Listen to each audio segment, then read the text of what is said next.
Ok.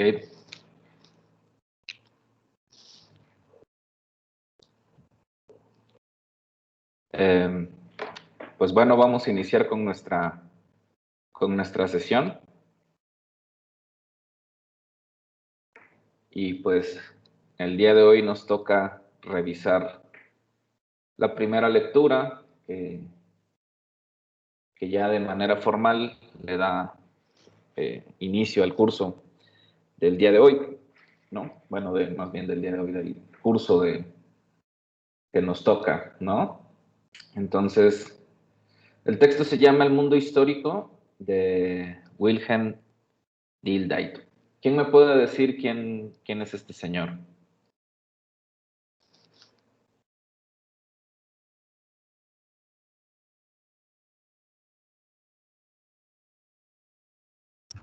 Yo puedo decir un poco Ajá. que es un filósofo alemán que nació en el 83 y sé que estudió un poco de psicología. Ajá. Y precisamente, pues la rama elemental de estas ciencias del espíritu, no me voy a adelantar mucho, pero que Ajá. pues justamente es la rama elemental que sostiene mucho conocimiento de esta ciencia que desarrolla. Ajá, muy bien, muchas gracias, Yari. También tenía levantada la mano por ahí Jessica. Pues es lo mismo que dijo Yari, nada más. Otro dato, pues es que es el pensador más importante del historicismo alemán. Ok. Y pues también, sí, eso. Ajá, adelante, adelante. Ajá. También tenía que, no sé si era como de los precursores de la hermenéutica o estoy confundida. Sí, sí, de acuerdo. De hecho, qué bueno que mencionas ese tema, ¿no? De la hermenéutica. Ya todos aquí pasaron hermenéutica, ¿no? Todos Sí, estuvieron en hermenéutica, pues supongo, ¿no? Entonces, ¿quién me puede decir qué es la hermenéutica? ¿Qué tal, Karen?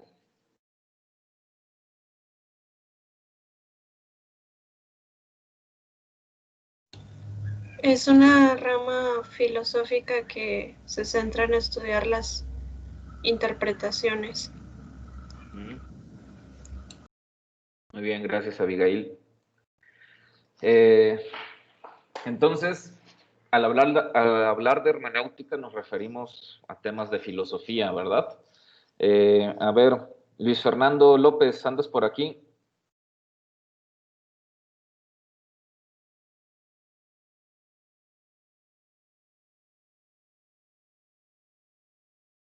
Bueno, María Guadalupe Sánchez.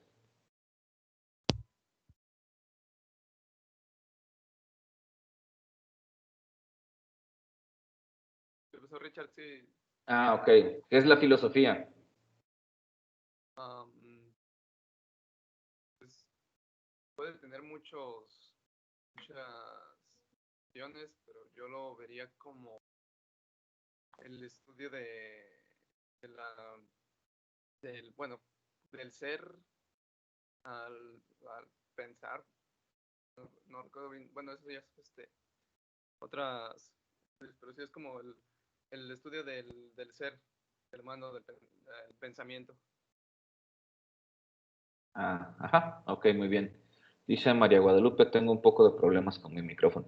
De favor, cuando contesten o cuando les pregunte, pongan su cámara, ¿no? Porfa, si pueden.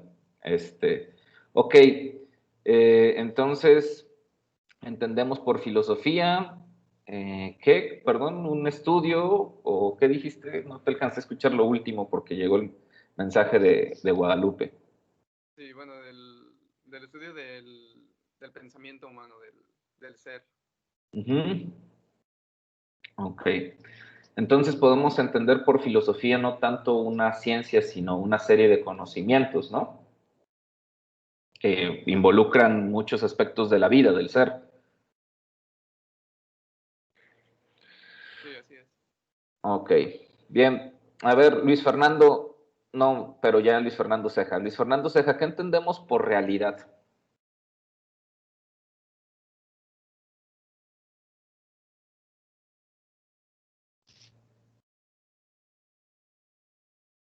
¿No anda Luis Fernando por aquí?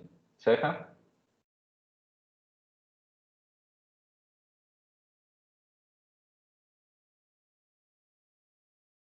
Bueno, Ana Paola Cervantes.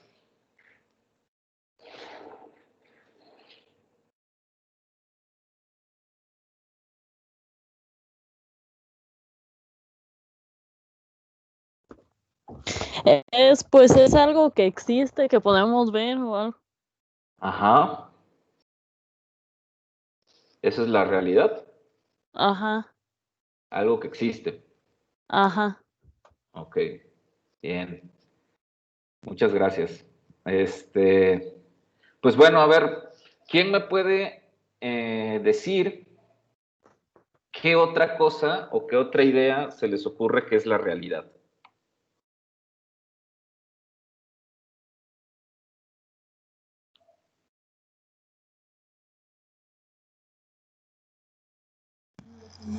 Yo, Ajá. la realidad pues es el contexto social, político y económico en el que pues una persona vive y pues es su pues es lo que él percibe como se me fue la idea, pero es el contexto en el que él está, en el que está viviendo. Ok. Elia dice, gracias, Beto. Elia dice que es el presente. Sergio dice, creo que solemos entender como realidad lo que podemos identificar con los sentidos. Muy bien. Estaba levantando la mano Abigail. Adelante, porfa. Pues Dildy menciona que, bueno, cuando hace la diferenciación entre ciencias naturales y ciencias del espíritu, Ajá. pues menciona la importancia de hacer una diferenciación también de las definiciones y los conceptos que significan para cada uno de los dos polos de las ciencias. Uh-huh. Y en ese sentido creo que se puede entender como realidad un estrato o una plataforma sobre la que pueden descansar un montón de cosas, desde las que pueden ir, pues como pueden ser otro sinfín de definiciones y de conceptos, así también como signos.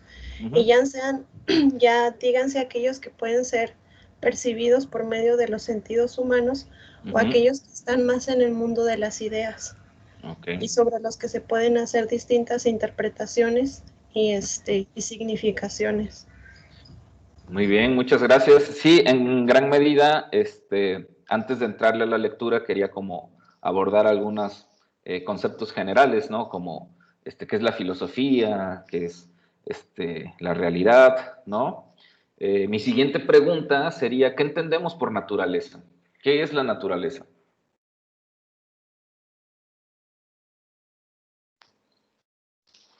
A ver, ahora sí, si puedes, Karen Marlene.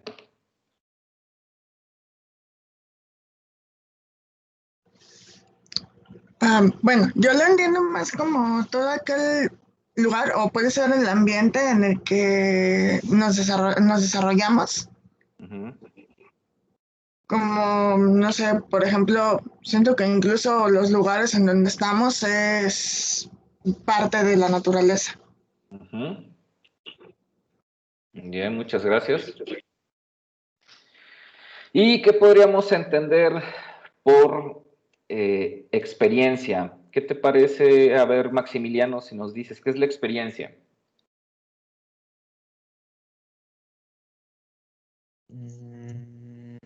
Experiencia, algo que vas ganando, que vas tomando con, como va pasando el tiempo. Uh-huh.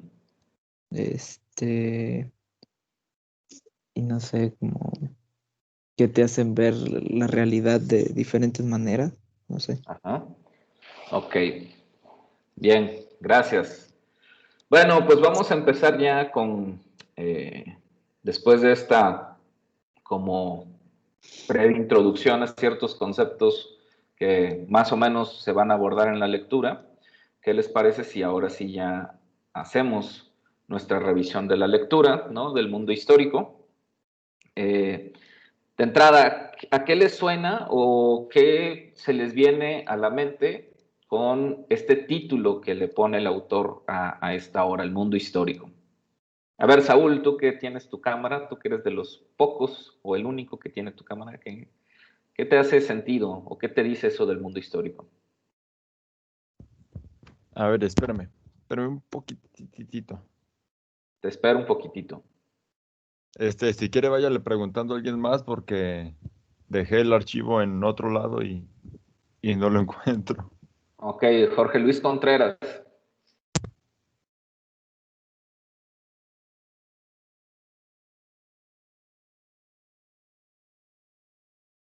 Hola.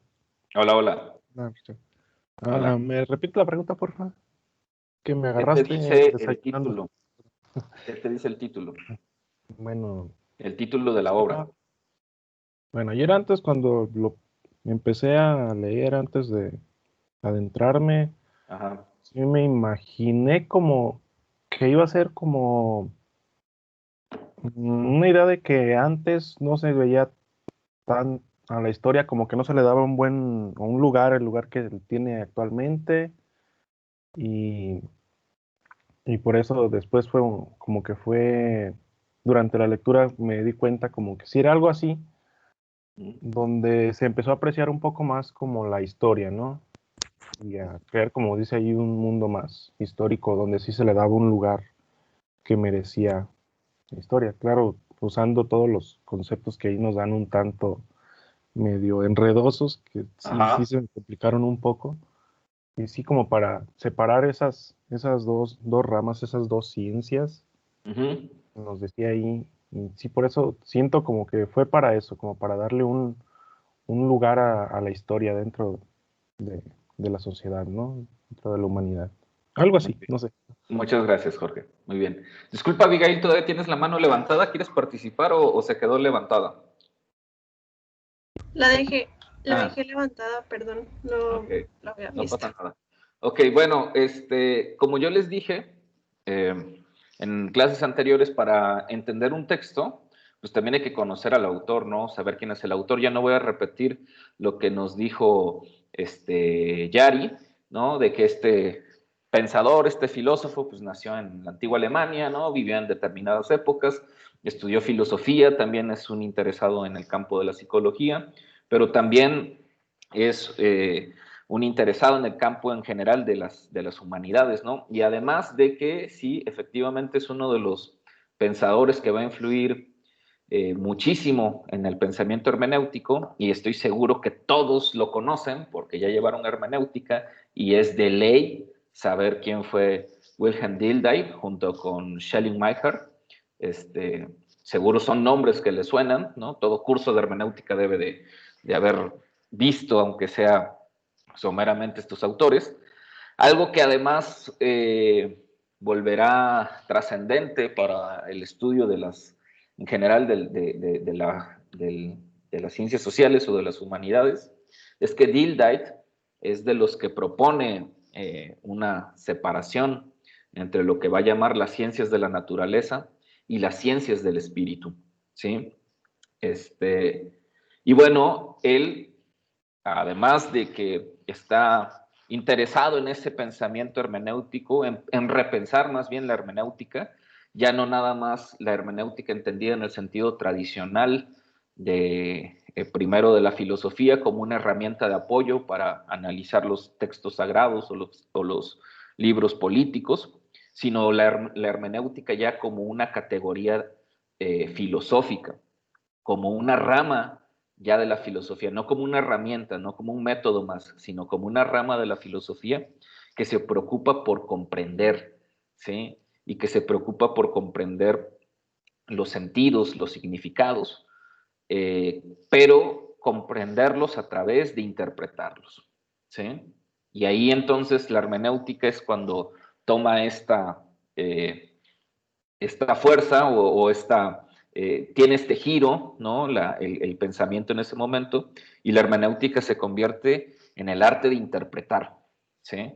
En ese, y en ese sentido de categoría artística, en esta cualidad que no cualquier individuo, ser humano puede tener de interpretar las cosas, ¿no? De darles una interpretación, sobre todo porque asumimos que los problemas sociales, que los símbolos, que los discursos, que los contenidos muchas veces son complejos. Ahorita Jorge Luis dijo, no, pues es que dice muchas palabras o hay muchos conceptos que son complejos, algo así le entendí. Pues claro, ¿no? El conocimiento humano, las disciplinas sociales, en general las disciplinas académicas muchas veces tocan temas difíciles, complejos, y por eso, desde el pensamiento filosófico, pues es necesario contar con una herramienta, contar con una categoría, contar con una teoría, ¿no? Y en este caso ya la hermenéutica contemporánea, contar con toda una serie de procedimientos teórico-filosóficos, o más bien filosófico-teóricos y metodológicos para poder interpretar ese mundo en ocasiones difícil, ¿no? Ese mundo oscuro, ese mundo complejo, esas prácticas humanas a veces complejas, a veces sumamente abstractas, ¿no? O simplemente entender, en el caso de la hermenéutica del campo más literario, ¿no?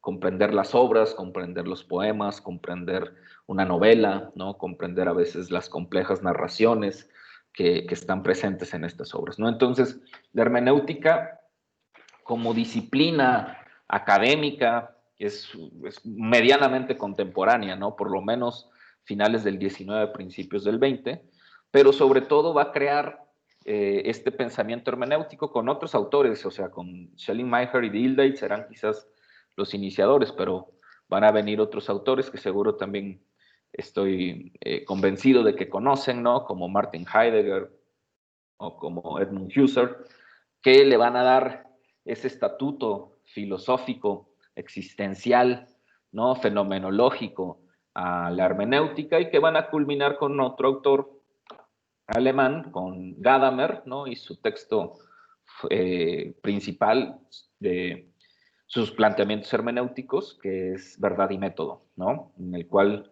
nos va a hablar o a proponer que la hermenéutica, que el ser humano siempre está como en un círculo constantemente interpretando, pero lo que se aspira es a generar ese horizonte de conocimiento común en donde las interpretaciones cada vez sean más precisas y cada vez sean más necesario crear ese lenguaje que nos sea común para poder comunicarnos de una manera mucho más clara y concisa, ¿no? A grandes rasgos, ese es el camino, digamos, de la hermenéutica formal o los orígenes de la hermenéutica contemporánea, ¿no? Ya después van a venir otros autores como Paul Ricoeur y una pleyada más, ¿no? Pero a grandes rasgos, más o menos, esa es como esta historia un poquitín de la hermenéutica, ¿no?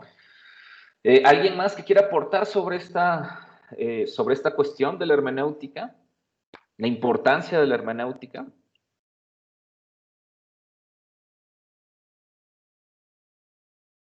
¿No? Ok, bueno, entonces, ¿qué son las ciencias del espíritu? Según Dilthey. A ver, Sergio, ¿qué son las ciencias del espíritu? Bueno. Ah, bien. Sí, te escucho. Bueno, pues lo que leímos, el primer capítulo, claro. libro dedicado a delimitar por qué vamos a entender ciencia del espíritu. Sí. Pues básicamente, o para decirlo rápido, las ciencias del espíritu son aquellas que diferenciamos de las ciencias naturales porque no podemos representarlas o especificarlas en un solo concepto o de una sola forma. Ajá. Generalmente las podemos comparar con que las ciencias del espíritu son algo más abstracto, conceptual. no tanto algo específico, ni siquiera, por así decirlo, material. Muchas veces se quedan en lo teórico. Ajá. Pero pues las ciencias del espíritu creo que son pues aquellos estudios, ciencias a fin de cuentas, cuyo objeto de estudio pues no es ni material ni es específico, es abstracto. Ok, entonces podríamos empezar, por ejemplo, por tratar todos de entender qué es el espíritu, ¿no? O sea, hace rato les pregunté qué es la naturaleza y por ahí creo que Karen la que decía era, pues era lo que le rodeaba, etcétera, ¿no? Pero en realidad esa es la naturaleza. O sea, ¿qué entendemos en realidad por naturaleza? En oposición al espíritu.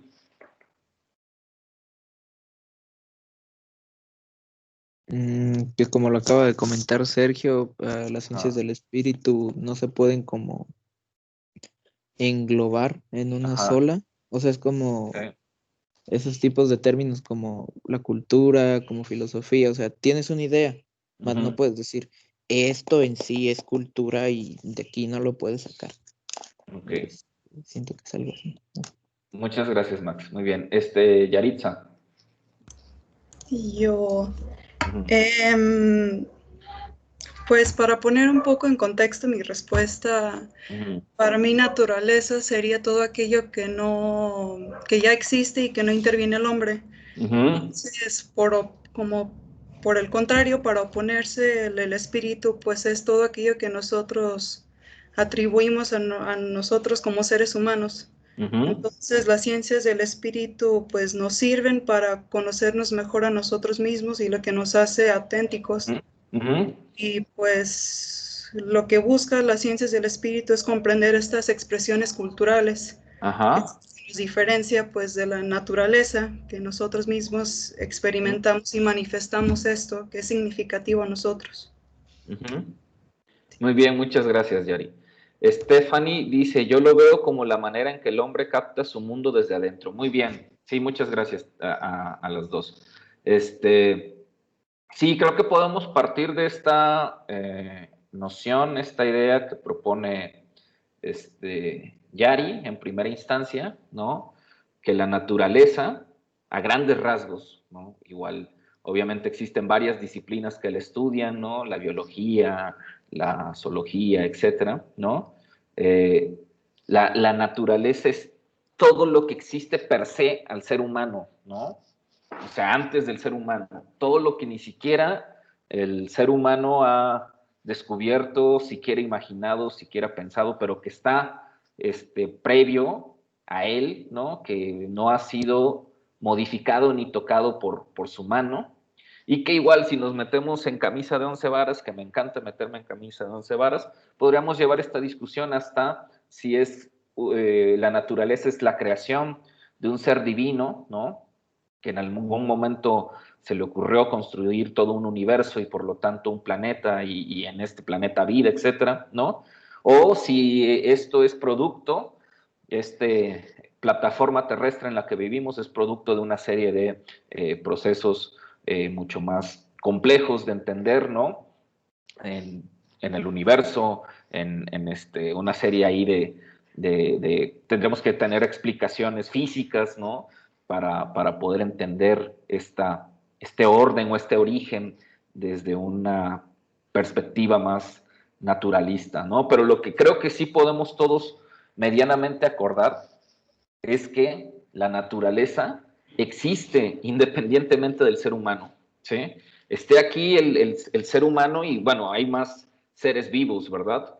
Pero el ser humano como personaje, como individuo que supuestamente es racional, ¿no? Y que supuestamente tiene una capacidad intelectual que lo ha llevado a evolucionar y por lo tanto a transformar esa naturaleza o aprovecharse de esa naturaleza, ¿sí?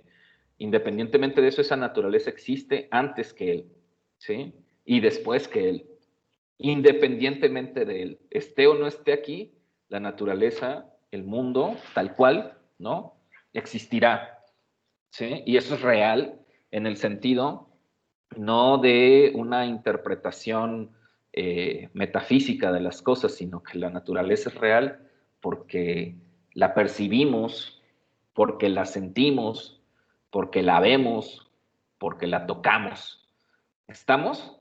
Entonces, y aquí quisiera enlazar un poco a la opinión, al comentario de Stephanie. Dice, yo lo veo como la manera en que el hombre capta su mundo desde adentro, ¿sí? Generalmente cuando pensamos en lo espiritual, generalmente pensamos en lo religioso, ¿sí? Pero, ¿ustedes creen que Dildite está haciendo referencia a una idea religiosa cuando habla del espíritu? A ver, ya que estás aquí y dijiste que no frente a la cámara, Yari, ¿por qué no? Pues yo no lo percibo como algo religioso, creo que va mucho más allá que una fe, sino que, o sea, como lo acabo de decir, sino que más bien estas expresiones culturales y nuestra identidad propia, creo que eso es lo que es el espíritu y es pues justamente lo que vamos a ir comprendiendo a lo largo de nuestra vida y pues es como un objetivo creo que para muchos el ir sabiendo hacia dónde vamos, de dónde venimos, etcétera. Entonces no creo que es algo religioso, sino algo puramente humano que todos reflexionamos. Muy bien, muchas gracias, Yari. Ya que abrió su cámara el compañero Luis Fernando. Entonces, ¿habrá una relación entre el espíritu y la naturaleza?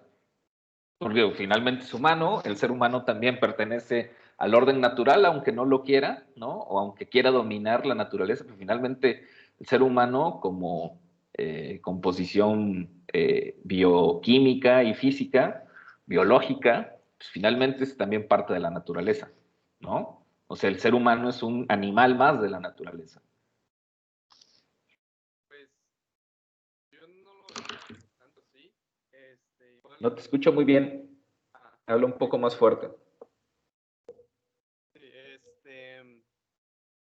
pues me parecería que no tiene tanta correlación la naturaleza con el espíritu, o sea, la naturaleza como lo estamos mencionando hace un momento, pero sí se le puede atribuir una cuestión espiritual, tanto simbólica a cualquier aspecto de la naturaleza. Le hemos visto pues en múltiples culturas, conforme se van desarrollando, se van encontrando en su entorno natural pues diferentes cuestiones naturales que les van atribuyendo algún aspecto espiritual. Ok, muchas gracias, Luis Fernando. Sí, estoy seguro que todos hicieron la lectura, ¿no? En la primera parte, en la que habla el autor de Marcación de las Ciencias del Espíritu, nos menciona, ¿no?, que ha existido en los últimos años un debate en torno a la naturaleza, ¿no?, de las ciencias del espíritu y en especial de la historia, ¿no? Y en el que nos pregunta, ¿cómo es posible separar las ciencias del espíritu de las ciencias de la naturaleza? ¿Dónde radica la esencia de la historia y su diferencia de otras ciencias? ¿Es posible alcanzar un saber histórico objetivo sin pretender intervenir polémicamente entre los diversos puntos de vista? Expongo a continuación algunas observaciones pertinentes, ¿no? ¿Se acuerdan que yo les comentaba también que era necesario para toda problematización, para toda investigación, generarnos preguntas? Si no nos generamos preguntas, difícilmente podemos encontrar un objeto de investigación, ¿no? Difícilmente podemos construir un objeto de estudio o difícilmente podemos intentar explicar o identificar un fenómeno. Y aquí el autor está siendo muy claro, él parte sus primeros planteamientos, sus primeras ideas, ¿no? Es plantearnos estas preguntas, ¿no? Y nos las plantea prácticamente a nosotros. O sea, estas son las preguntas que quiero desarrollar, ¿no? Ya después él nos dice, bueno, comienzo con la cuestión de cómo es posible delimitar las ciencias de la naturaleza respecto a la otra clase de ciencias. Ya se escoja para distinguir estas últimas la denominación de ciencias del espíritu o de ciencias culturales. Un poco lo que estaba diciendo Yaritza, ¿no? De que a veces se asocia como con toda esta idea de lo espiritual, ¿no? Toda esta cuestión de la cultura. Ahorita voy a tratar de explicar por qué.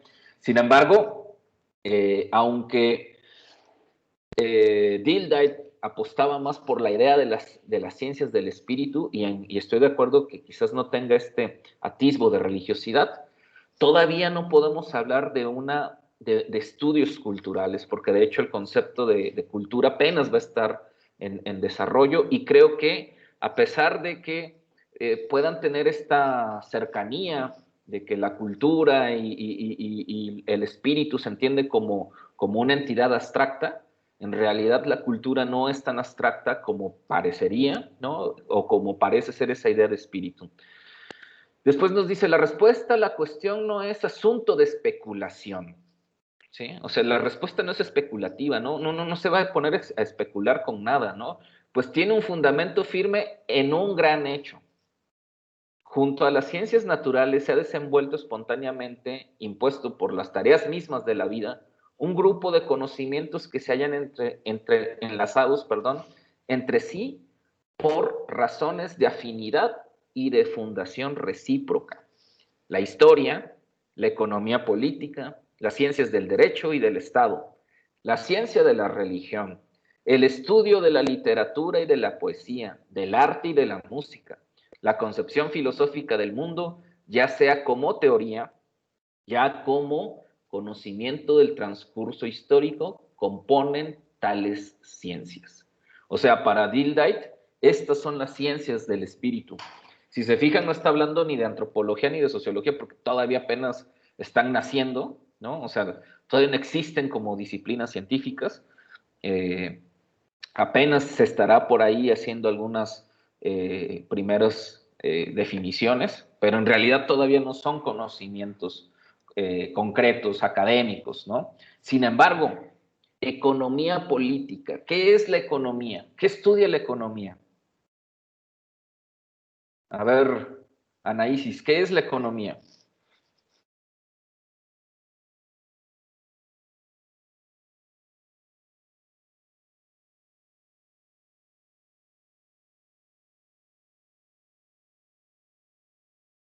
Bueno, a ver, José Alberto, ¿qué es la economía?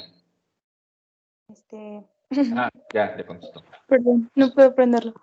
Pues es como una ciencia que estudia los recursos, las riquezas de los seres humanos, ¿no? Ajá. O Sí. por el estilo. Ajá. Y si lo relacionamos con la política, o bueno, primero, ¿qué es la política?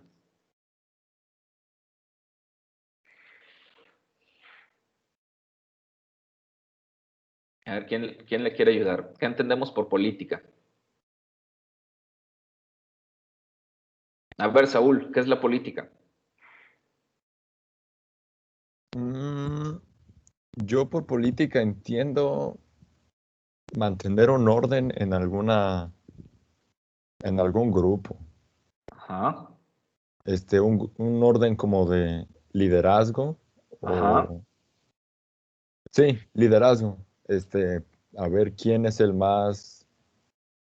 que sepa llevar las decisiones o tomar decisiones para llevar cierto grupo a seguir adelante. Eso es lo que yo entiendo, política.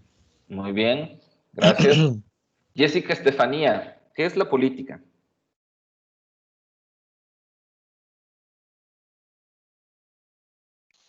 Para mí es pues algo de lo que ya mencionaban, la organización dentro de una sociedad, pues ya sea el gobierno administra los recursos que se van a distribuir dentro de esa sociedad, recursos y bienes. Ok, muy bien, muchas gracias. Es una forma de organización humana, ¿no? A ver, alguien contestó por acá. Dice, la política se trata básicamente de llevar un orden y organizar una sociedad o un grupo social. Muy bien, muchas gracias, Ana Paula. Cierto, entonces, cuando hablamos de economía política, ¿sí? Como disciplina, Dildite nos dice, una de las ciencias del espíritu es la economía política, ¿no? Y el concepto de política, bueno, nos remite a la polis, a la ciudad, a los ciudadanos, pues, ¿no? A la necesidad que, según algunos, consideran es necesario, valga la redundancia, tener un sistema, ¿no? Un sistema de organización para que los ciudadanos, más o menos, puedan vivir en un orden, ¿no? Porque las sociedades no pueden vivir de manera desordenada, ¿sí? Y esto nos remite a estudios del hombre pasado, ¿no? Cuando el hombre, y me refiero al ser humano en general, cuando los seres humanos vivían en organizaciones no muy, o más bien en grupos no tan organizados, ¿no? Entonces, con el paso del tiempo y sobre todo en las sociedades, llamémosle más modernas, ¿sí? Prácticamente todas las grandes civilizaciones, desde los fenicios, los babilónicos, los egipcios y obviamente hasta llegar a los griegos, posteriormente los romanos, y si lo vemos en nuestros pueblos prehispánicos, prácticamente todas las civilizaciones o grupos que alcanzaron un desarrollo un desarrollo humano, pues todos llegaron o tuvieron un sistema político, ¿sí? Sistema político y un sistema religioso, pero ahorita no me voy a adelantar a eso, un sistema político, ¿sí? Es decir, había una organización política, había un tlatoani, un rey, ¿no? Había un emperador, había un César, existía un grupo de consejeros, ¿no? Un grupo de personas importantes de la sociedad, ya fueran guerreros, ya fueran sacerdotes, ya fueran comerciantes, ¿no? Que de alguna u otra forma asesoraban al tlatoani, al rey, ¿no? Y tomaban las decisiones y tomaban o pensaban o estructuraban las tomas de decisiones para darle una organización a esa sociedad, ¿no? A grandes rasgos es un sistema político, pues, ¿no? Y en el mundo moderno, o por lo menos en las sociedades modernas contemporáneas, podemos identificarlo prácticamente en todas, ¿sí? En todos los grupos humanos, quizás hasta en los grupos humanos como los que existen todavía en algunas zonas del Amazonas brasileño o en algunas zonas de los pueblos tribales en Australia, aún así hay un tipo medianamente de organización, ¿sí? Y bueno, evidentemente, como decía Anaísis también, pues bueno, la economía tiene que ver con esta cuestión del intercambio, ¿no? De un intercambio que hay entre los grupos humanos. En la actualidad, pues la forma más acabada de intercambio es lo que le llamamos la moneda, ¿no? Pero a ver, ¿qué otro tipo de intercambio piensan ustedes que ha existido o saben ustedes que ha existido en la historia de la humanidad? ¿Qué otro tipo de intercambios? El intercambio cultural. Intercambio cultural, ¿como cuál? A ver, por favor, explícame, dame un ejemplo. ¿Cómo podría ser un intercambio cultural? Yo te intercambio cultura y tú me intercambias cultura. ¿Cómo? Podría ser, no sé si esto tiene que ver, por ejemplo, en la apropiación cultural, pero eso ya es más, no es por ahí, ¿verdad? No, ya eso de la apropiación cultural más bien podríamos hablar quizás hasta de un robo. Pues no sé, o sea, podría ser en las cuestiones musicales. Ajá. Que pues, no sé, ahorita puedo decir el ejemplo del K-pop que está llegando pues está llegando esta parte del mundo. Ajá. Pues, de alguna manera ese es un intercambio, nosotros estamos consumiendo esta música. Pues más bien ahí no hay intercambio, nada más estamos consumiéndolo. Bueno, sí es cierto, ¿no? Sí es cierto. Ok, no, pero un intercambio. No se me viene ninguno a la mente. A ver, ¿alguien más? A ver, Sergio. Yo. Ajá, sí, usted. Sobre intercambios culturales. No, yo no estoy hablando de intercambio cultural, yo no estoy hablando de intercambio en general. Sí. Ok. Pues es que lo primero que se nos viene a la mente es intercambio cultural, pues por el contexto, pues, estamos, por la trayectoria. Sí, pero trata de no vincularlo ahorita a la cultura, sino intercambio, el concepto de intercambio. ¿Qué te hace referencia? Pues para mí el concepto de intercambio se refiere a el trabajo y a el concepto monetario. Ajá, muy bien. En un trabajo se te paga por una serie de servicios que tú puedes dar, por algo que puedes ofrecer. Cuando yo compro comida, tengo que intercambiar un bien mío, que es el dinero, por un bien que voy a... Un bien material. Sí, perdón. Intercambio bien material por bien material, en ese caso en específico. Hay... O sea, es al intercambio que se me suele ocurrir en específico, digamos, lo que tiene que ver con lo material. Se intercambia un material por otro material, cuando las personas trabajan o cuando las personas, digamos, producen algún alimento, lo que sea, lo intercambian después por otras cosas. Es como el concepto más simple que se me viene a la mente de intercambio. ¿De acuerdo? Sí, pero aún así, ya estamos hablando de un valor, ¿no? De un valor ya no, pues sí simbólico, pero sí agregado a eso que tú mencionaste, un intercambio monetario, ¿no? Por eso yo les dije, quizás el concepto más común que tenemos, pues es la moneda, ¿no? La moneda, es un concepto que hemos, y al rato veremos esta idea de concepto. Sí, Alberto, ahorita te doy la palabra. Es un concepto que hemos desarrollado los seres humanos, generamos esa práctica de intercambiarnos un objeto, ¿no? Un objeto metálico, un objeto de piedra, etcétera, y a la cual le asignamos un valor económico, una cantidad, ¿sí? ¿Cómo sabemos nosotros que una moneda vale tanto? Aquí me estoy acordando no me acuerdo quién de ustedes, pero uno quiere hacer un estudio sobre las monedas, pues una moneda vale tanto por la aleación, por el peso, por el material, etcétera, ¿sí? Pero sobre todo las monedas clásicas de oro, de plata, etcétera. Pero en el mercado común, en la realidad común, pues sabemos que esas monedas, pues todas, quizás por el tamaño, por la aleación, puedan tener un valor, ¿sí? Un valor agregado. Sin embargo, yo a lo que iba es algo como un poco más histórico, ¿no? ¿Qué tipo de intercambios imaginan ustedes que existían en el mundo antiguo? Primero Beto y después Maximiliano. Mi camarita. Creo que lo primero que se me ocurre es el intercambio de mujeres para la pues preexistencia del hombre, por así decirlo, de la humanidad y de sus culturas, de sus pues grupos sociales. Sí, en las primeras civilizaciones se dio mucho eso, el intercambio, ¿no? Con fines reproductivos en general, ¿no? Maximiliano. Pues ahorita se me vino a la mente el intercambio que antes existía como de animales también, como de yo tengo una gallina y tú me puedes dar, decir, 2 vacas.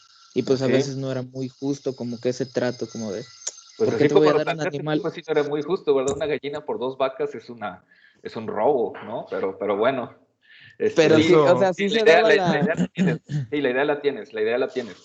Sí, eso no es un trueque, o sea, antes de que existía la moneda, eso es un trueque, ¿no? El trueque es un intercambio.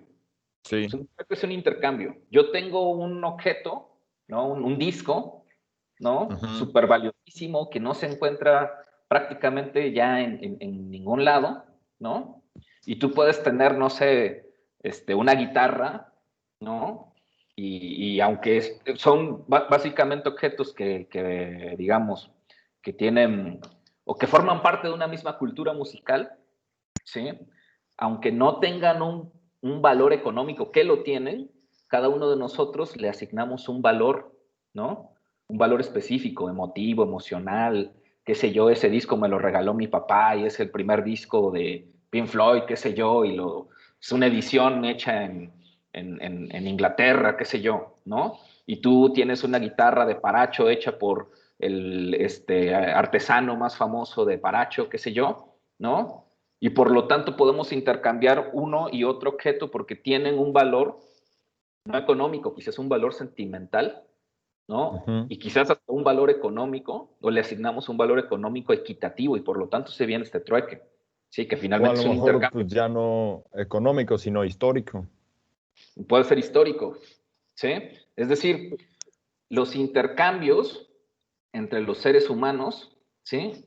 Perdón, ya puso aquí Guadalupe, intercambios como las ideas que planteas y al interactuar se intercambian ideas también. Sí, ese es en el orden, digamos, cultural, ¿no? Pero el intercambio humano ha existido en las primeras sociedades, ¿sí? Desde las primeras sociedades, desde que los hombres se empiezan a organizar y como lo identificaba Maximiliano, algunos grupos humanos se dedicaban a recolectar, algunos otros grupos humanos cuando avanzaron se dedicaron a criar cierto tipo de animales, como lo identificó Beto, algunos grupos humanos pues se dedicaban o quizás sus poblaciones eran mayoritariamente femeninas, ¿no? Y de repente alguno de estas civilizaciones o grupos tenían una baja de mujeres y necesitaban reproducirse y entonces podían intercambiar algunos animales, ¿no? Algunas cosas que ellos sembraban por mujeres. Adelante, Maximiliano. Sino también como el cambio de, ¿cómo se le dice? De metales preciosos, que antes sí era más utilizado como de, tengo oro y yo también tengo oro, así que ahí te va. Sí, ya después cuando se le empezó a asignar un valor, ¿no? A las piedras, a los metales, ¿no? A otro tipo de objetos, ¿no? A otro tipo de cosas que existían en gran medida, primero en el orden natural, ¿sí? Como por ejemplo las piedras, los animales, los metales preciosos, etcétera. Si este vínculo con la naturaleza en los intercambios va a estar presente. Y después, hace ratito mencionaba Sergio, ¿no? El intercambio entre una persona que trabaja, que cobra un dinero, ¿no? Y él lo mencionó como un bien material, ¿no? El alimento. Pero a la vez el alimento no necesariamente es un bien material, también puede ser un bien cultural, ¿no? Porque la preparación de un alimento implica una serie de conocimientos, ¿sí? Que un poco, como nos lo decía Guadalupe, ¿sí? Se intercambian no solamente ideas, sino también se intercambia la fuerza de trabajo que las personas que se dedican a preparar ese alimento y sus conocimientos sobre cómo preparar ese alimento y que la otra persona en el mundo contemporáneo o no tiene el tiempo o no sabe cómo preparar el alimento, ¿sí? Y entonces, por lo tanto, intercambia una cantidad de dinero por ese alimento, que aunque parezca que es un bien material, también es un bien cultural, ¿sí? Es lo mismo un poco cuando se querían referir a la cuestión, creo que era Yari de la música, no, era Jessica de la música. Aquí sí funciona esta idea del K-pop, si tú quieres, ¿no? Pero tú lo estás planteando más como consumo. Un grupo de artistas que tienen en el mundo del arte tienen una creatividad, son creativos, hacen música, letras, poesía, pintura, lo que sea, y le asignan un valor a su creación artística y quienes la consumimos intercambiamos comprándoles discos, y yendo a sus conciertos, etcétera, etcétera, etcétera, ¿sí? Entonces, si lo planteamos desde esta posición que les estoy diciendo, la economía política tiene que ver con todos estos intercambios simbólicos, culturales, por supuesto, materiales, ¿sí? Que están, sí, en el orden, como también nos lo decía Isis, de que hay un valor, ¿no? De que hay algo que llamamos economía, ¿sí? Nos podríamos meter ahí en teorías de la economía, de la fuerza de trabajo, quiénes tienen más, quiénes tienen menos, cuánto tiempo necesitas destinarle a tu trabajo para tener determinada cantidad de dinero y entonces te permita consumir o comprar algo, nos podremos meter en eso, pero no lo quiero llevar allá. Y su relación con la política, ¿sí? La economía está íntimamente ligada al orden político, a ese orden estructural que según los teóricos de la política es necesario para que los grupos humanos vivan en orden y vivan en paz, ¿sí? Y aquí es entonces en donde viene mi pregunta. Bueno, mi pregunta a Dilday, y que me gustaría que ustedes también la plantearan o me ayudaran a tratar de responderla, ¿no? ¿Qué tiene que ver la economía política con el espíritu? Si estamos hablando de un espíritu en términos abstractos, o sea, ¿por qué la economía política es una ciencia del espíritu? ¿Sí? Ahí les dejo esa pregunta. Después nos dice, las ciencias del derecho y del Estado. ¿Cuáles son las ciencias del derecho? ¿Qué estudia el derecho?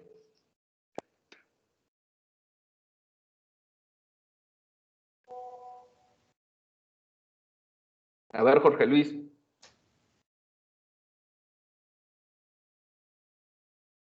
¿Qué estudia el derecho? Bueno, el derecho, pues como ya dice, es como más destinado a las leyes, ¿no? Todo eso, a la justicia y algo así. Siempre me cuesta trabajo dar una definición, pero sí, yo siempre lo he visto así como algo que va más con las leyes. Muy bien. A ver, una pregunta aquí para todos. ¿Por qué necesitamos leyes? ¿Qué son las leyes? Porque si no viviríamos, si no viviríamos en un completo caos. En un caos, desorden. Si no hubiera pues leyes. Ajá. No, reyes no. Leyes, reglas. Reglas. Haríamos pues como lo que se nos pegara la gana y en un cuando mundo lo quisiera. anárquico. Se me pega la regalada gana salirme de esta clase porque está súper aburridísimo. Me salto esa ley, ¿no? En corto. En corto, órale, pues adelante, ¿no? A ver, Beto, ¿estabas levantando la mano? Sí. Adelante. No, pues lo que dijo Max es lo que iba a decir yo, que pues las leyes son pues las que regulan lo está permitido pues una acción y ya, eso es lo que iba a decir. Ok, a ver, nómbrenme por lo menos un par de leyes, 3, 4 leyes que se sepan, que se conozcan. No matar. No matar, muy bien. ¿Por qué será importante que entre los seres humanos nos quede bien claro que es importante no matar? Porque es una ley no matar. Porque si lo haces vas a tener repercusiones. Y pues no vas a ir por la vida como de, no me caes bien, pum, te maté. Ajá, sí. A ver, Luis Fernando Ceja. Perdón. Primero Luis Fernando y después Jessica, ¿vale? Hola. Hola. Bueno, ahorita que están diciendo eso de la ley de no matar. No sé si es, creo que es importante poner una diferenciación entre ley y regla, como entre ley y norma, porque no son lo mismo. Porque, por ejemplo, está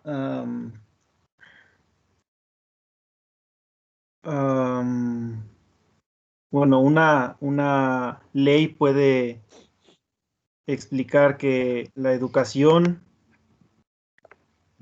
¿cómo lo digo? La educación es ley, como es importante que exista educación, pero después no es una norma que todos tengan educación, al menos educación de escuelas y así. Como la ley está para poner las cosas al alcance de las personas dentro del grupo que están rigiendo estas leyes. Pero después las normas son son en cierta forma obligaciones. Entonces, sí, siento que creo que se debería pensar en la diferencia entre ley y norma. Sí, muy bien. Ya, solo eso. Sí, muy bien. Muchas gracias, Fernando. De hecho, has tocado ahí temas que tienen que ver con cómo culturalmente concebimos lo que son las leyes, las normas, ¿no? Las costumbres. Y ese es un tema que me parece vamos a ir desarrollando un poquitín en la clase. A ver, Jessica.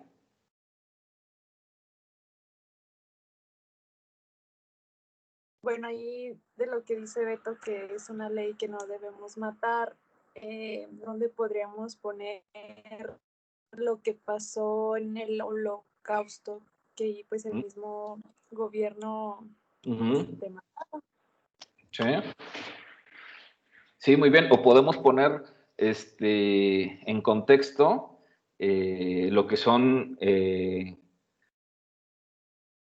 en algunos países está reglamentado la pena de muerte, ¿no? O sea, ¿quién autoriza y por qué autoriza que determinada persona pueda morir, ¿no? Adelante, Yari. Ay, no me di cuenta que levanté la mano. Perdón. Pero de una vez que estoy aquí, respondo también a la pregunta, pero creo que ya lo dijeron un poco, que esto de las leyes, y se me ocurre, pero también a la vez la pregunta de que si son meramente culturales y nada más pues nos quieren limitar nuestro pues instinto que tenemos como seres primitivos. Y pues creo que, o sea, tienen que existir estas leyes para, como ya dijeron, para regular nuestro comportamiento. Y exactamente como mencionaste, quiénes son unos y otros para decidir sobre nuestro curso de vida, o si aquí se va a acabar, o si aquí va a continuar, o si yo puedo jugar a ser este ser que te va a tener, ¿cuál es la palabra? Piedad. Entonces, sí, pues totalmente de acuerdo. Era lo que estaba diciendo ahorita en la cámara. Muy bien, muchas gracias, Yari. Y acabas de mencionar un concepto que más adelante el autor va a trabajar, curso de vida. Abigail, por favor.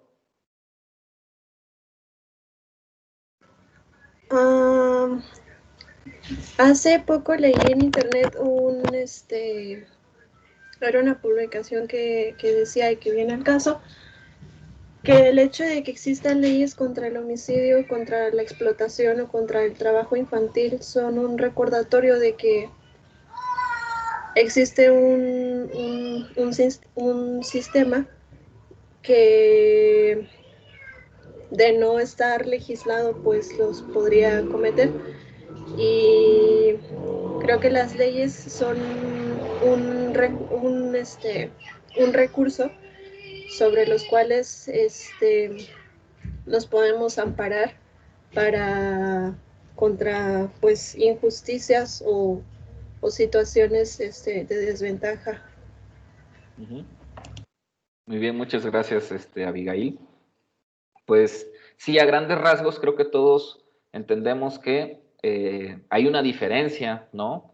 Entre leyes, normas, costumbres. Una cosa es que, por ejemplo, en nuestras casas hay una serie de normatividades, ¿verdad? Hay una serie de quizás leyes, le podríamos decir, y que nos sirven para que nosotros nos organicemos como sociedad, como núcleo social, pero que muchas de esas normas o reglas que nos imponen en nuestros hogares no necesariamente son leyes constitucionales, ¿no? Pero además también podríamos decir, bueno, pues sí, existe una serie de normas o leyes que están debidamente reglamentadas, pero que no necesariamente las personas respetamos o cumplimos o hacemos, ¿sí?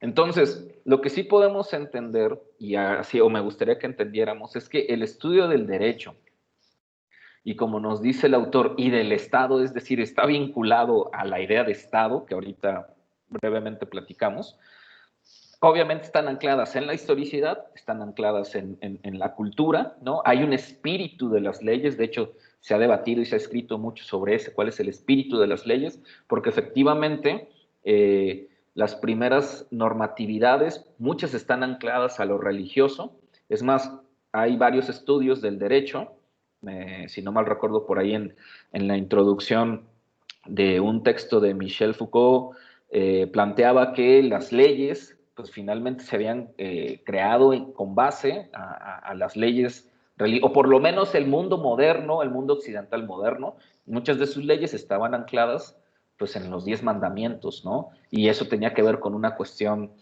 ahí de la relación histórica que hay entre, entre pues, la conquista de Roma, de estos pueblos de Medio Oriente, y después la expansión de estas ideas, lo que se conoce como difusionismo cultural o el expansionismo cultural, y cómo, bueno, pues estas nociones sobre lo que deben de hacer las sociedades para poder vivir en paz, pues se constituyeron en leyes. De hecho, por eso hay en el estudio del derecho como disciplina, hay lo que se conoce como el derecho canónico, es decir, todo lo que tiene que ver con las leyes y su relación con el aspecto religioso, y lo que se conoce como derecho civil o derecho romano, ¿no? Que ya tiene que ver con la separación un poco de una serie de ideas prácticas que tienen que ver más con el orden humano y no tanto con el orden religioso. Y por eso el estudio del derecho está súper cercano a esta idea de Estado, ¿sí? ¿Qué es el Estado? ¿Qué le parece si Sergio nos dice qué es el Estado?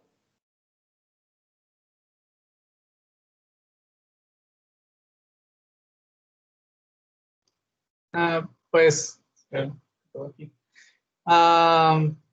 complicado, no he sabido yo bien como qué es el Estado. Ajá. Lo ubico como una figura de poder, sí, presentada por una o varias personas, pero que abarca un territorio muy concreto, que por eso se le pone el nombre de Estado. Pero pues que en sí el qué es el Estado para mí solo representa una figura de poder. Ok, bien. ¿Alguien más tiene una idea que complete lo que Sergio nos está compartiendo?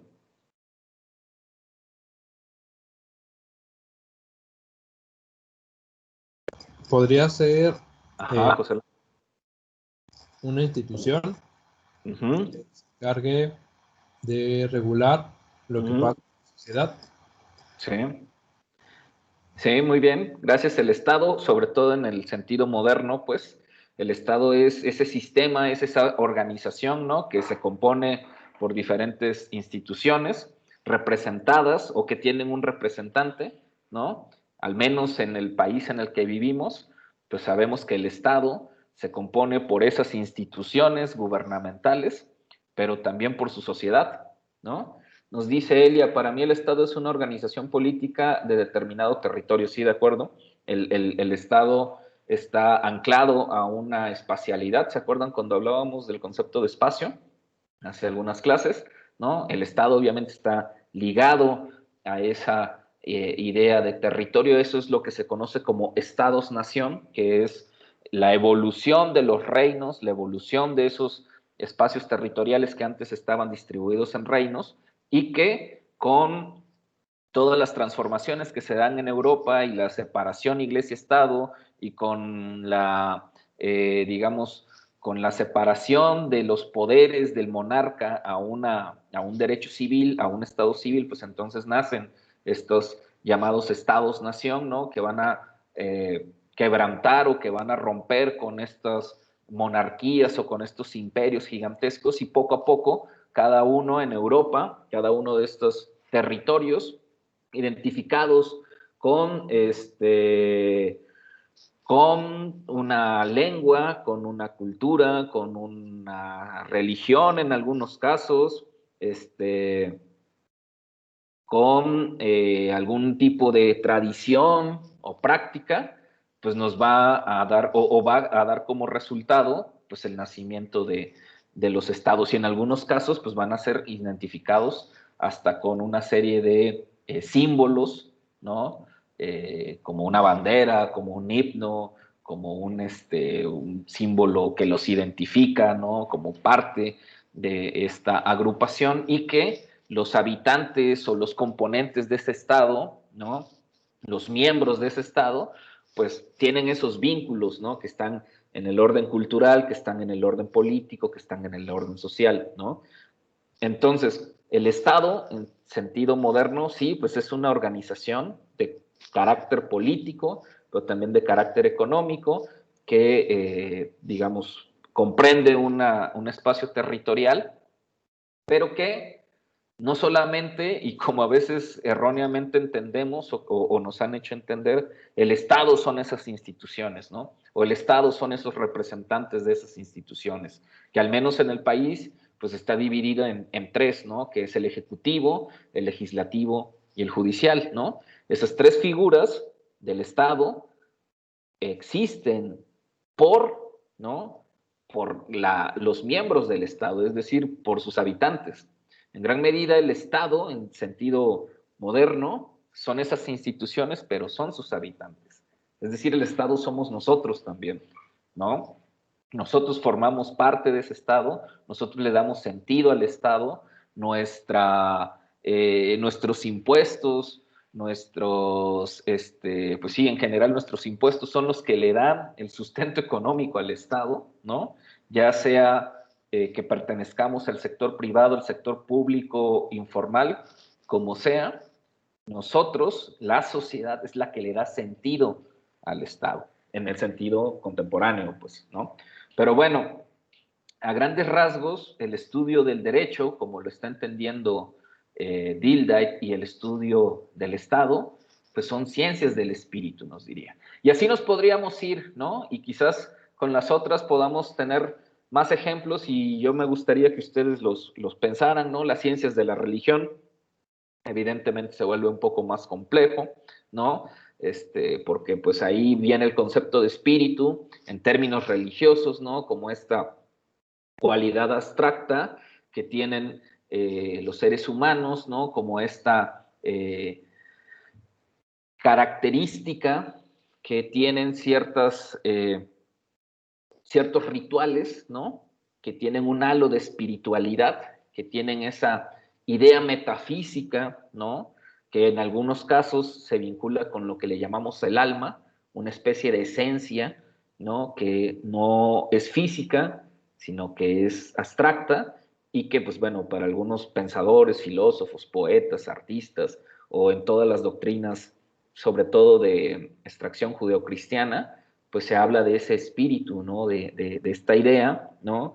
Metafísica, que existe, aunque no la veamos, y que en muchos casos influye o determina en el estado de ánimo de las personas. Quizás un concepto que les sea parecido, similar, pues es también la idea de las esencias, ¿no? ¿Cuántas veces no hemos escuchado esta palabreja, ¿no? Que nos dicen, es que tu esencia es ser buena onda, o es que tu esencia es ser triste, o etcétera, ¿no? Que en gran medida la psicología ha tratado de estudiar un poco esta relación psicológica, ¿no? Esta necesidad, ¿sí? Humana de pensar, de imaginar, y vincularla más con una serie de procesos que, pues bueno, no es una clase de psicología, pero que tienen que ver con el inconsciente, con el subconsciente, pero sobre todo también, bueno, con las teorías de Sigmund Freud, ¿no? Con el yo, con el superyo, pero sobre todo con la cuestión de los estados de ánimo, ¿sí? Quizás aquí no lo vamos a ver tanto cuando lleguen un poquitín a semiótica, que bueno, los que estuvieron aquí en semiótica pues más o menos conocen un poquitín, pero cómo de repente las emociones, los estados de ánimo se vinculan con los símbolos, con los signos, con la música, con las imágenes, con los colores, e influyen en la forma en la que las personas actúan, ¿no?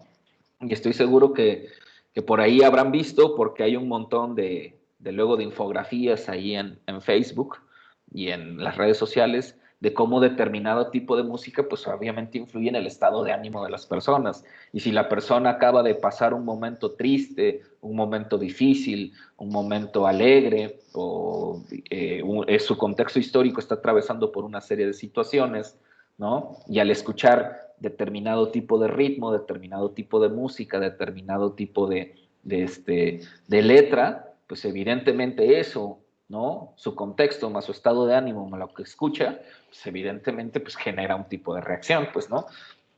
Eso, digamos, es campo un poco de la psicología, pero Dildite lo estaba más o menos identificando, ¿no? Pero también Dildite menciona al estudio de la literatura y la poesía, ¿no? La literatura como una ciencia del espíritu, y lo podemos llamar como, evidentemente,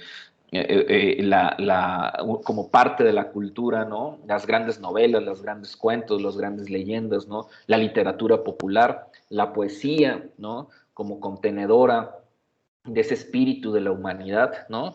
La poesía como contenedora de esos valores culturales que tenemos como sociedad, y los otros, ¿no? Como la música, ¿no? El arte, evidentemente, Dildite los considera como parte del espíritu, como parte de esa cualidad abstracta del ser humano, como parte de esos conocimientos, ¿no? Que son necesarios para la humanidad, ¿no? La música también. Entonces, ahí Dildite nos menciona una serie de disciplinas, de conocimientos humanos, unos ya convertidos en ciencia hoy en día, otros como conocimientos humanos, que de repente, y ahí es como la pregunta que yo le quería hacer a Dildite, ¿no? La pregunta que le hago a Dildite, o sea, estos conocimientos que él nos plantea como del espíritu, en realidad, en mi opinión, digo, obviamente, es un comentario crítico, pero guardadas las debidas proporciones. Evidentemente, Dildite sí identifica una idea de espíritu más ligada a las esencialidades, pero muchas de estas disciplinas o conocimientos que menciona están vinculados al mundo físico.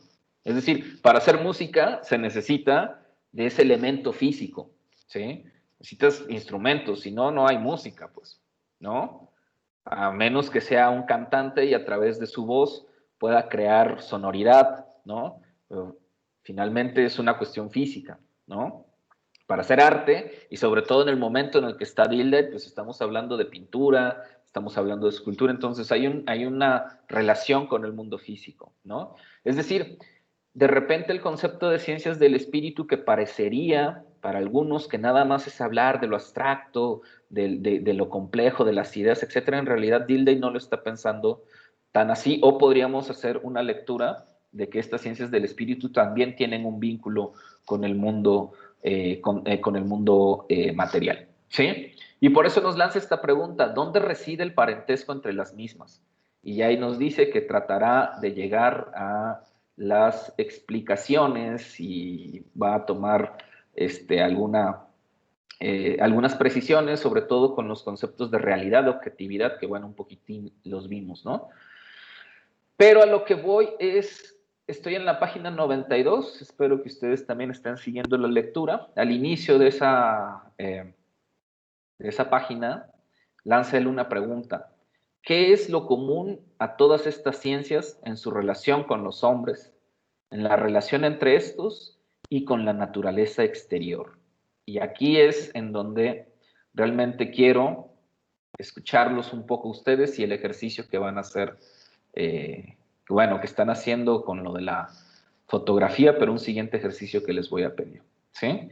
Nos dice, todas, ¿no? La relación de estas ciencias nos dice, todas se fundan en la vivencia, en la expresión de vivencias Y en la comprensión de estas, y en la comprensión de esta expresión, ¿sí? A ver, aquí alguien está diciendo algo. La pintura, el cine y la música, entre otros, representan o expresan la esencia de algo o de alguien. Estas artes solo con la representación de una idea, un sentimiento del ser, o la representación de una cultura y de todos los factores que internamente nos causa un interés o un sentimiento hacia una cosa. Muy bien, gracias, Ana Paola. Sí, Dilday nos dice, esas tres, ¿no? La vivencia, ¿no? La expresión de la vivencia y la comprensión de esas vivencias, ¿sí? Son las que unen a estas disciplinas, pero además las unen por dos cosas, porque fundamentan todos los juicios que hacen o que emiten estas disciplinas y todos los conceptos, conocimientos, es decir, estos conocimientos, estos juicios, estos conceptos que son propios de las ciencias del espíritu y aumentan. Así surge una trama del saber en la que lo vivido, lo comprendido y su representación en el pensar conceptual se hallan entrelazados, se hallan enlazados entre sí.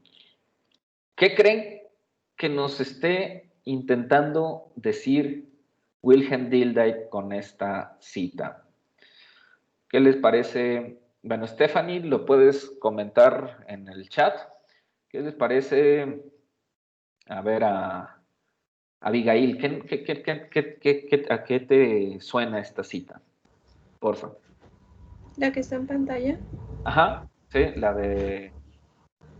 Es lo común en todas las ciencias, en su relación con los hombres, en su relación con la naturaleza exterior. Todas se fundan en la vivencia, en la expresión de vivencias y en la comprensión de esta expresión. La vivencia y la comprensión de toda clase de expresiones de vivencias fundamentan todos los juicios, conceptos, conocimientos que son propios de las ciencias del espíritu. Así surge una trama del saber en la que lo vivido, lo comprendido y su representación en el pensar conceptual se hallan enlazadas entre sí. Pues es el objetivo que él plantea iniciando la lectura, sobre llegar a un fin último en que coincidan tanto las ciencias de la naturaleza como las ciencias del espíritu en sus objetivos de estudio. Y él explica con estas tres palabras: lo vivido, lo comprendido y su representación en el pensar conceptual. Es la igualdad que tienen todas las ciencias o disciplinas. ¿En qué se basan sus formas de estudio y sus paradigmas? Es decir, necesitan respaldarse en un principio. Perdón, ¿cómo es esta palabra? Cuando haces algo, cuando obtienes conocimiento observando, mediante la observación y la experiencia. Ajá, sí, la experiencia.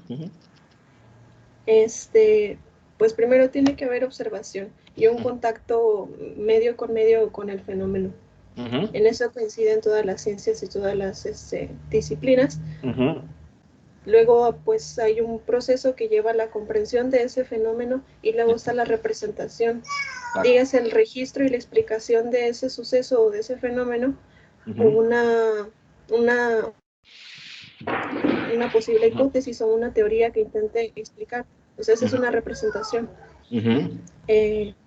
Bueno, esa es una representación científica o disciplinaria, que representaciones pues pueden ser muchísimas, y dentro del conocimiento humano las representaciones y las explicaciones científicas no son las últimas y únicas a las que se puede llegar.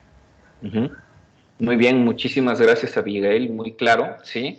De hecho, si lo podemos ver digamos, de cierta forma, la propuesta de Dilthey es profundamente hermenéutica y, si me apuran, es profundamente semiótica, ¿no? Y obviamente nos está planteando una idea de qué es lo que unen a las ciencias del espíritu, y lo que unen es su forma de proceder, ¿no? Su forma de proceder metodológicamente y su forma de proceder teóricamente. Nos dice, todos se fundan en la vivencia, es decir, todas las disciplinas, llamémosles del espíritu en ese momento, ciencias sociales hoy en día, todas deben de tener una serie de vivencias o experiencias, ¿no? Y obtener una serie de conocimientos de esas vivencias. Abigail lo mencionaba, una de las metodologías de la antropología es la observación, ¿sí? Que es la observación etnográfica, pero también es la participación, ¿no? Y si lo vemos en el sentido del estudio de la historia, pues ¿qué es lo que estudiamos? Pues estudiamos vivencias del pasado, pues no. Estudiamos vivencias de seres humanos que vivieron en el pasado, ¿no? Si estudiamos la economía, pues ¿qué estudiamos? Pues estudiamos las vivencias de los seres humanos en torno a sus relaciones económicas, ¿no? Si estudiamos el arte, pues ¿qué estudiamos? Pues estudiamos las vivencias de seres humanos, ¿no? Pero además, nos dice el autor, es la expresión de estas vivencias, ¿no? O sea, ¿cómo se expresan esas vivencias? Por medio de la música, por medio de la pintura, por medio del arte, ¿no? Por medio del dibujo, por medio del llanto, por medio de la risa. Lo que buscamos es cómo se expresan esas vivencias, ¿no? ¿En dónde están expresadas esas vivencias? ¿No? Y además, lo que intentamos o lo que buscamos es comprender, ¿sí?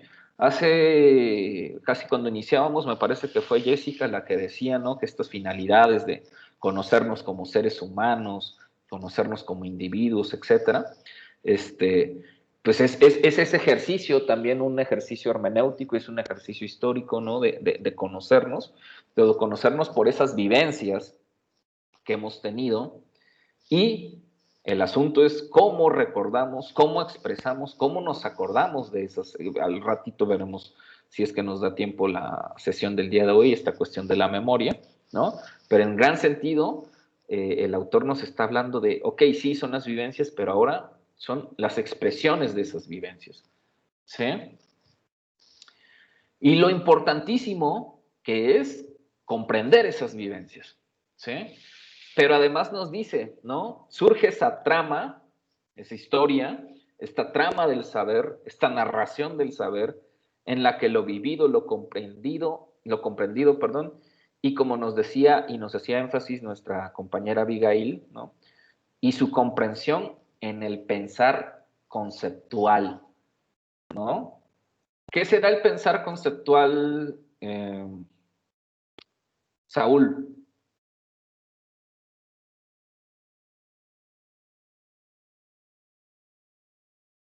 ¿El qué, perdón? ¿Qué es el pensar conceptual? El pensar conceptual. Pues refiere a conceptos. Ajá, muy bien. Depende de qué se esté hablando. Ajá. Por ejemplo, sobre un tema, sea un tema cualquiera. Sí. Debe de haber un concepto que lo, ¿cómo se dice? ¿Cómo lo puedo decir? Lo identifique, lo defina.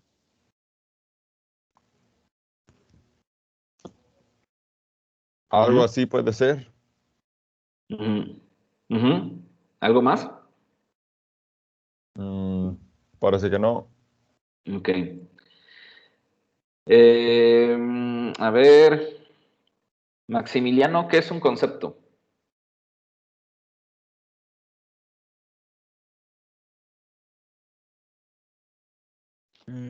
Concepto. No sé si sería como la definición de como de alguna palabra, de algún, no sé si sería como eso, no estoy muy seguro. Sí, una definición, muy bien. José Alberto, porfa. No es como más bien una interpretación. Ajá.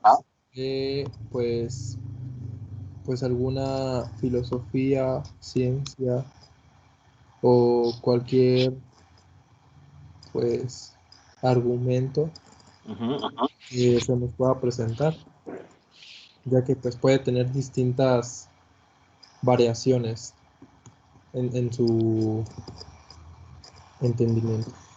Ok, muchas gracias. Sí, digamos, a grandes rasgos, un concepto es un esfuerzo por definir algo, ¿no? Por definir un conocimiento, por tratar de, digamos, sistematizar, ¿no? Y explicar de manera muy clara lo que significa, nos decía nuestro compañero Maximiliano, una palabra, pero también puede ser un proceso, ¿no?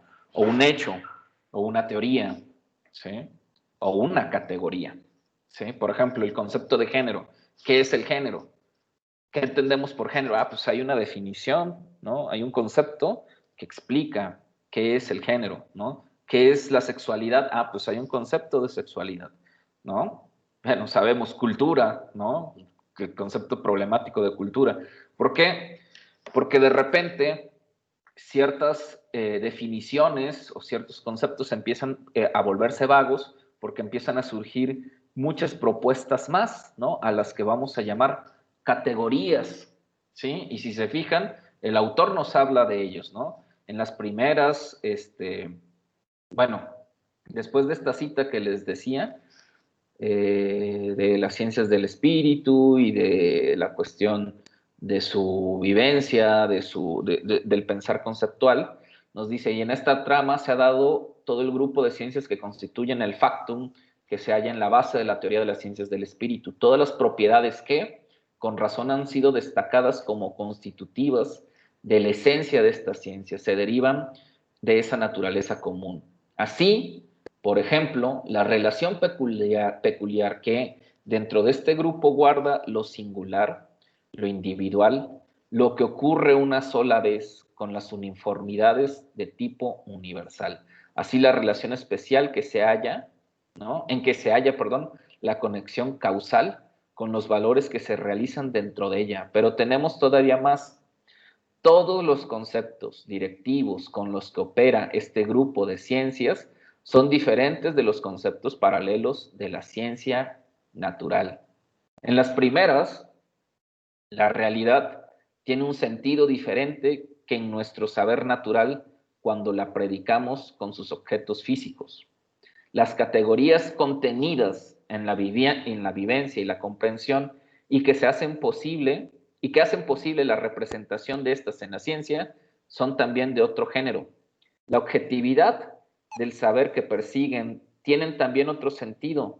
Los métodos que nos acercan a las ciencias del espíritu, al ideal de la objetividad del saber, muestran diferencias esenciales con aquellos otros que cumplen el mismo cometido en el conocimiento de la naturaleza.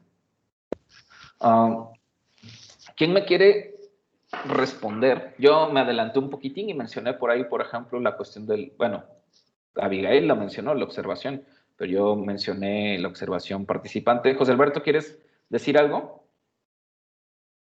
¿O se quedó levantada la mano? Sí, se quedó levantada, perdón. Ok, va, no problema. ¿Quién me quiere decir qué entendemos por objetividad? ¿Qué tal la análisis? ¿Qué es la objetividad?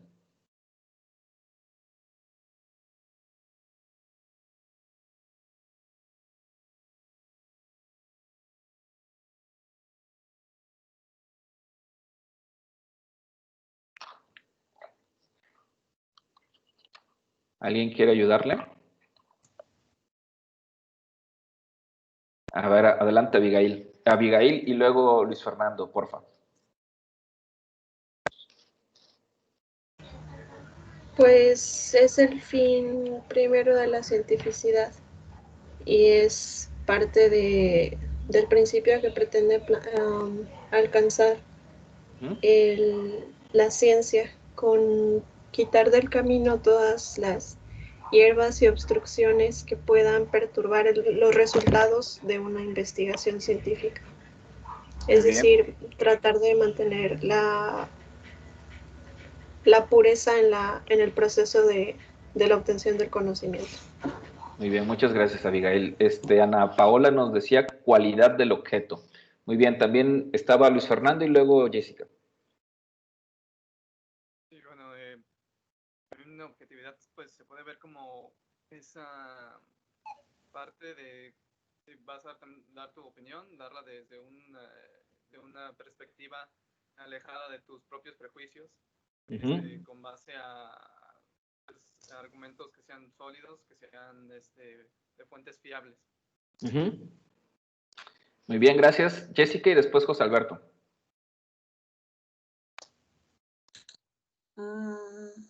Pues ya lo dijeron básicamente, pero a mí se me ocurría, por ejemplo,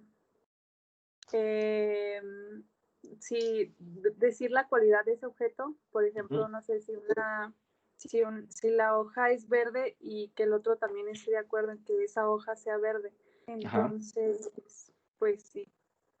Gracias. Beto. No, lo que pasa es que me falla la manita y no sé si está abajo o arriba ahorita, pero ya, ahorita está abajo. Ok.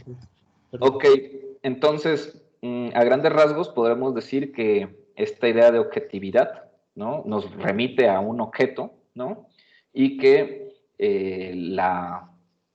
una definición desde las ciencias duras es un poco como Abigail nos decía, intento por tratar de desmarañar, ¿no?, de no manchar o de no volver impuro un objeto y no agregarle cualidades al objeto que no tienen, ¿no?, o que nosotros asumimos que tiene ese objeto, esas cualidades que tiene ese objeto, ¿no?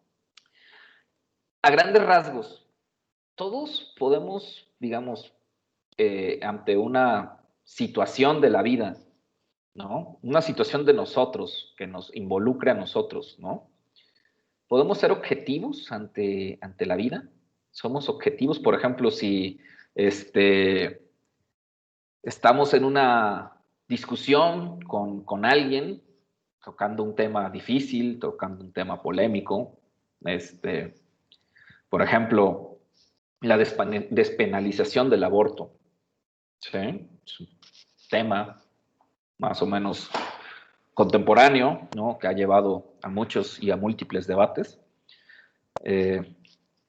Nosotros, ustedes, yo, como interesados en la cultura, en las ciencias, en las disciplinas académicas, sociales, podríamos emitir no una opinión, un argumento objetivo respecto a este tema. Adelante, Luis Fernando. ¿No estaba Avi primero? No, ya había dado su opinión. Bueno.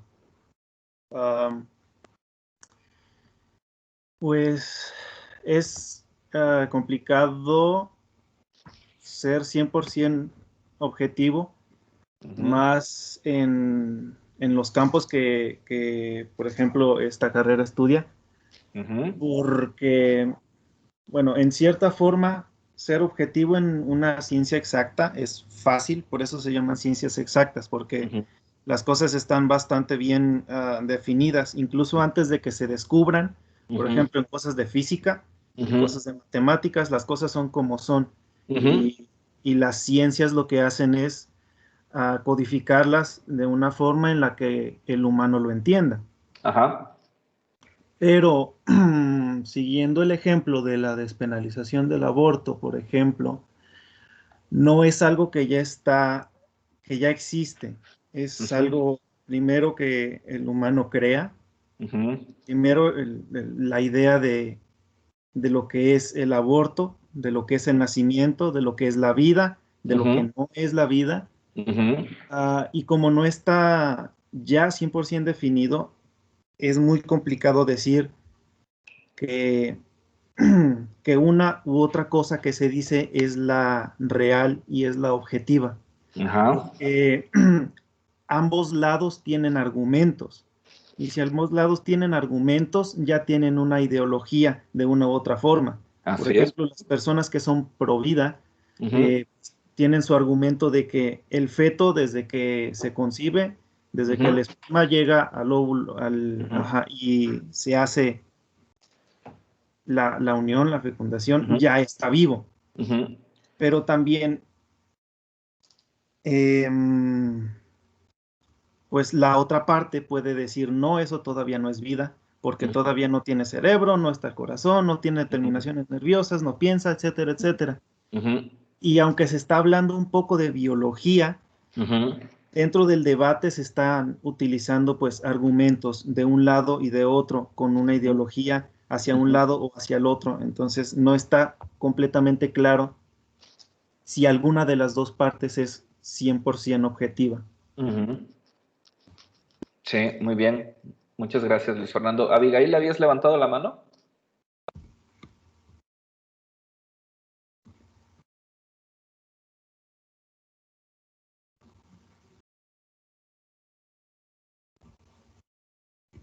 No. Bueno, creo que no. Entonces, sí podemos identificar, y de hecho lo menciona el autor, ¿no? Que el tema de la objetividad en las ciencias del espíritu entonces debe de pasar o debe de ser tratado un poco de manera diferente a como nos lo dice nuestro compañero Luis Fernando, ¿no? Quizás en las ciencias exactas, ¿no? Como la matemática, como la física, se tratan temas muy concretos, objetos muy concretos, aunque a veces también suelen ser temas no necesariamente tan concretos, ¿no? Digamos, una posición un poco contemporánea de lo que es la objetividad, sobre todo en términos desde las disciplinas sociales, es que la objetividad nos liga a la subjetividad. Es decir, todo objeto de investigación, toda cualidad del objeto, como nos diría Ana Paola, también depende de la persona que lo observa, ¿no? De sus métodos, de sus teorías. Aquí vamos a tratar de no tanto involucrar esta parte ideológica, aunque siempre va a existir, ¿no? Es decir, la posición de un individuo, que en este caso, que forma parte de las disciplinas sociales, que se asume o que se piensa que tiene una formación académica, que domina una serie de conocimientos teóricos o metodológicos para proceder a observar esos objetos, ¿no? Le permitirían tener la capacidad para poder plantear un problema, en este caso cultural, histórico, sociológico o antropológico, con cierto grado de objetividad, ¿sí? Que parte de la subjetividad del individuo. Es decir, siempre va a estar presente un individuo que observa, un individuo que se pregunta, un individuo que duda, ¿sí? Que duda de los hechos, que duda del pasado, que duda de las afirmaciones, que duda de los juicios, que duda de los conceptos, pero que para poder trabajarlos y construirlos como un tema académico de investigación, necesita necesariamente de esos planteamientos teóricos y de ese contraste con el universo empírico. ¿Se acuerdan cuando les hablaba de eso del universo empírico?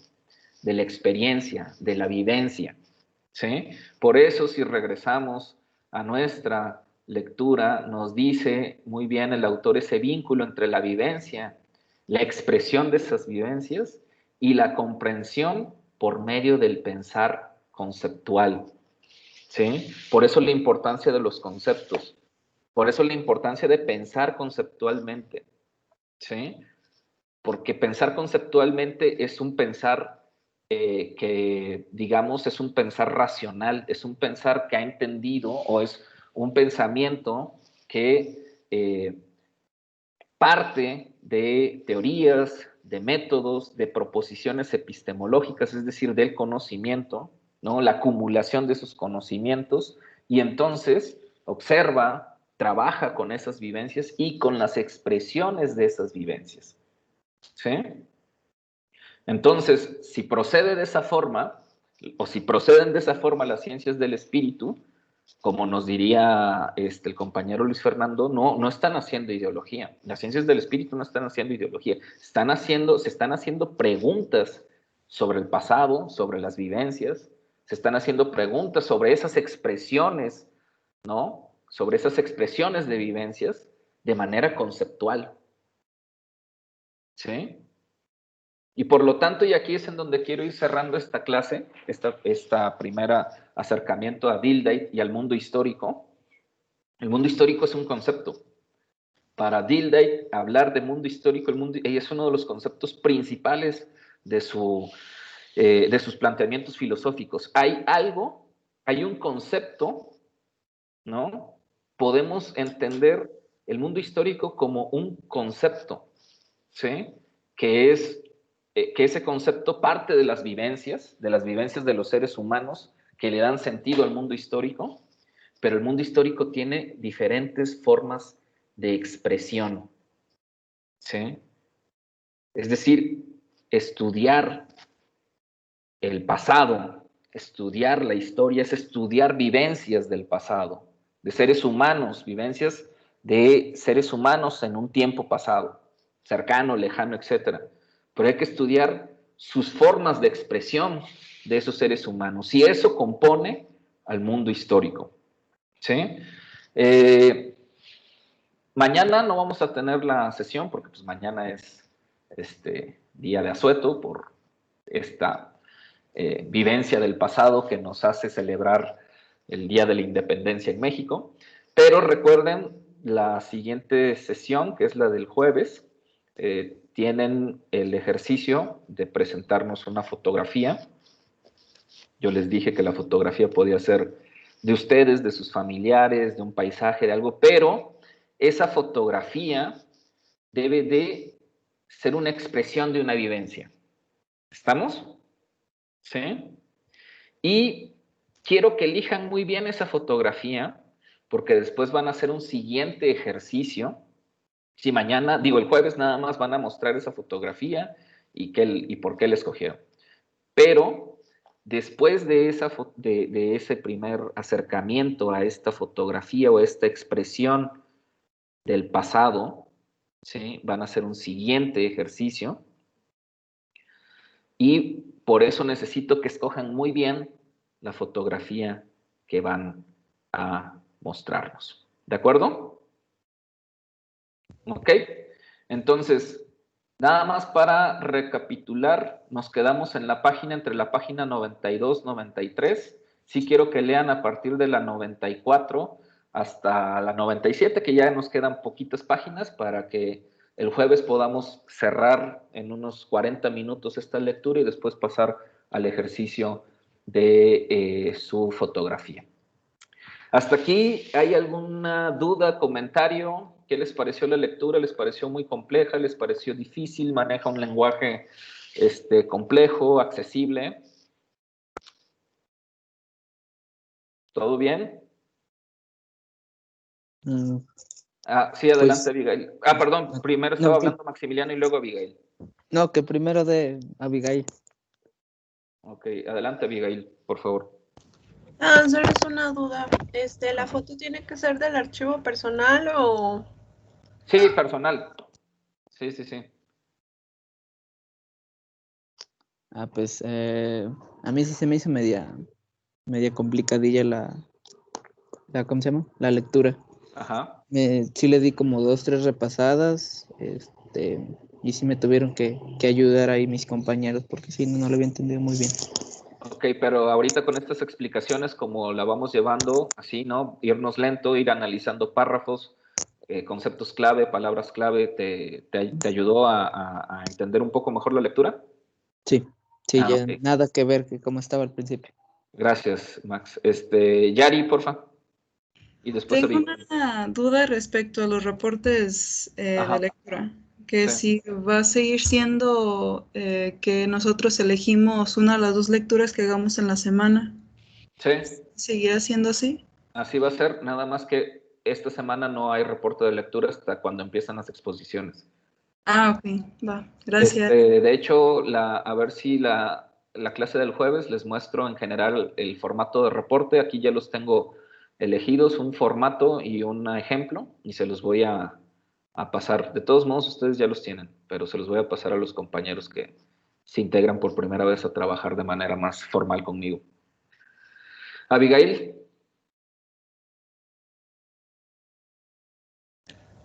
No había bajado la mano, lo siento. Ok, está bien. De repente eso confunde un poco, pero bueno, entonces así quedamos. Pues que pasen una bonita noche mexicana, se divierten mucho, festejan, no tiren tantos cohetes. Y pues nos vemos el jueves en la siguiente sesión. Cuídense. Gracias, hasta luego. Que descansen. Gracias, Adiós. igual. Bye. Adiós. Igual, adiós. Adiós, adiós. Adiós, adiós.